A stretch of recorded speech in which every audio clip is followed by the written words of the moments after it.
Dear Sam, it was not easy for me to find fitting words for these first lines that I hope you are reading, as well as it was not easy to find out where you were living. I hope that my letter will reach your hands as soon as possible, as there is not much time left.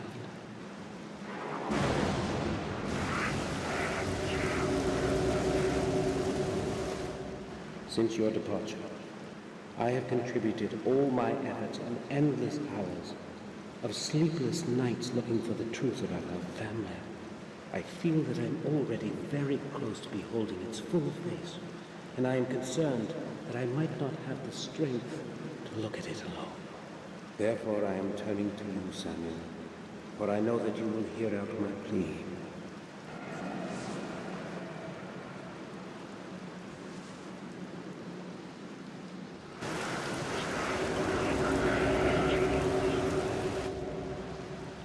In this envelope, you will find the ancient ring of our heritage.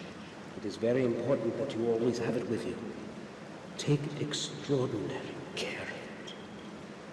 Please return to our manor and help me. I know my time is closing in. I can feel it.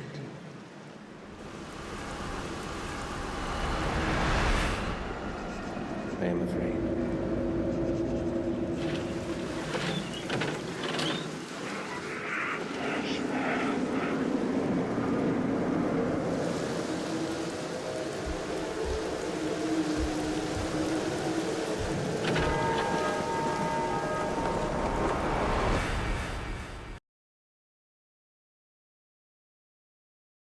Playing this game is like reading a really good novel in front of a fireplace on a rainy, stormy night.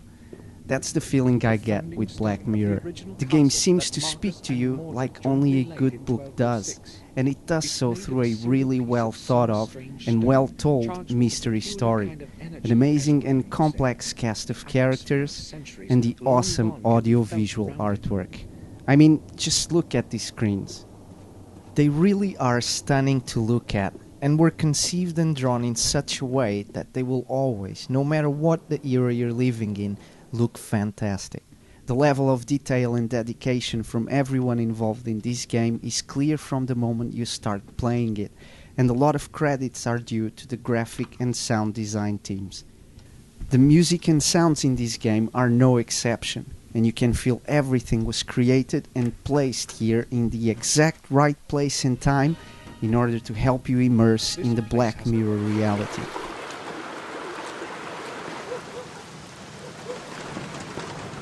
And immerse yourself you will. Every dialogue line is voice acted, and so too is every single description of every single object in the world. Hello, Mr. Samuel. There seems to be a note of some sort inside. Robert, I have only now received your letter. That permanently drunken goof whom you have paid to be the messenger brought it late. I will take care of your parcel as usual. Do not worry. Fortunately, no one cares about anything in this godforsaken place.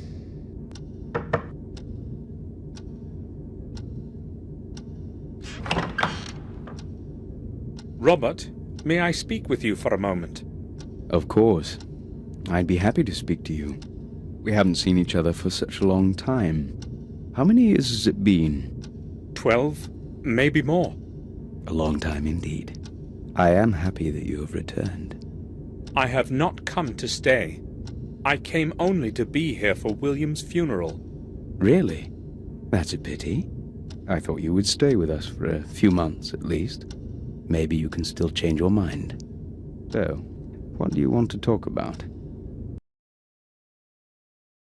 And here is where you might find opposite opinions. In my view, the voice work in this game is absolutely brilliant, and I do mean spot on perfect, with no exceptions.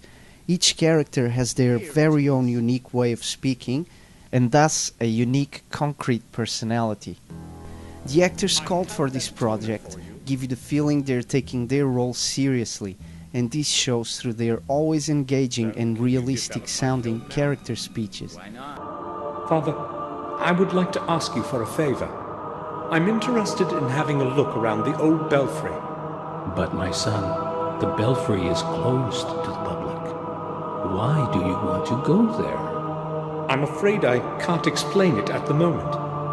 Now, for lots of people, this is not so, with special emphasis on the main character's voice, i.e. the player. This, as you can imagine, is a serious problem for many gamers, because it's not the voice of an NPC with whom you have sporadic contact, and therefore do not have to listen to his voice all the time.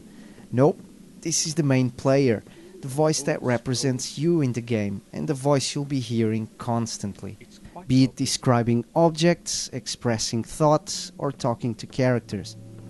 And I totally get that, and to be honest, I had the same issue not too long into the game.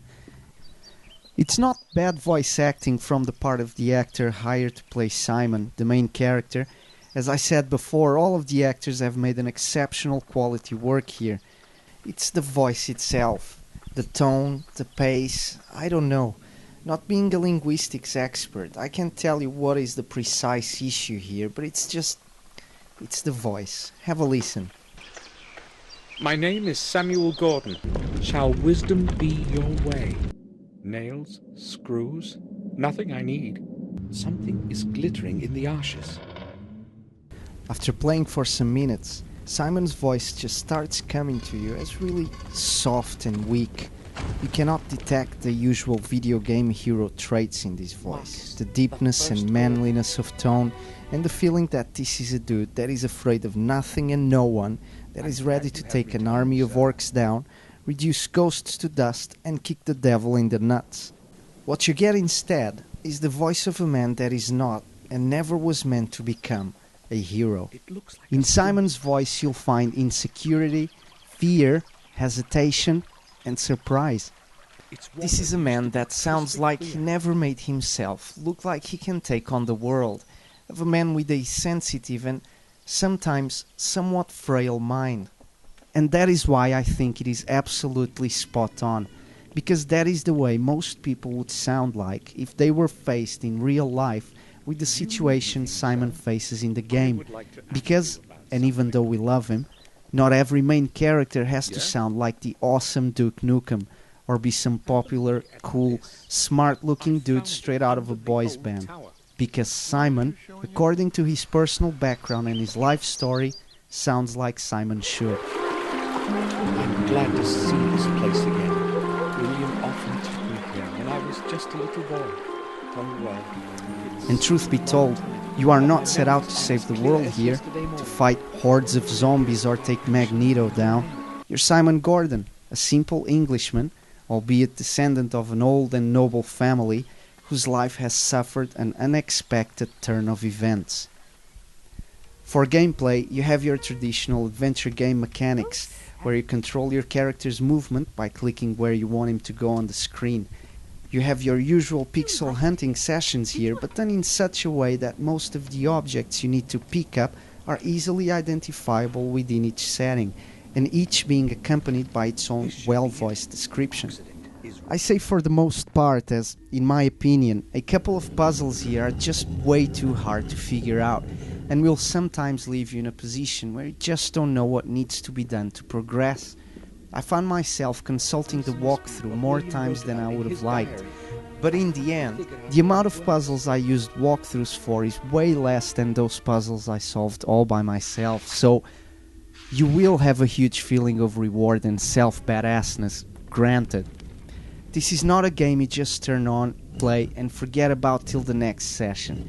This is a game that stays with you long after you turn it off.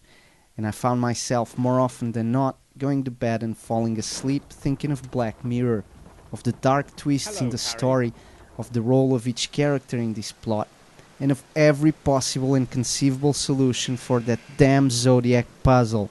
And the box. God, that box! I'm writing this review at work, waiting anxiously for the hours and the minutes to go by so that I can finally arrive home, light up the fireplace I do not have, close the windows from the night rain and thunder on this dry sunny day, and prise open the pages of this amazing novel called The Black Mirror.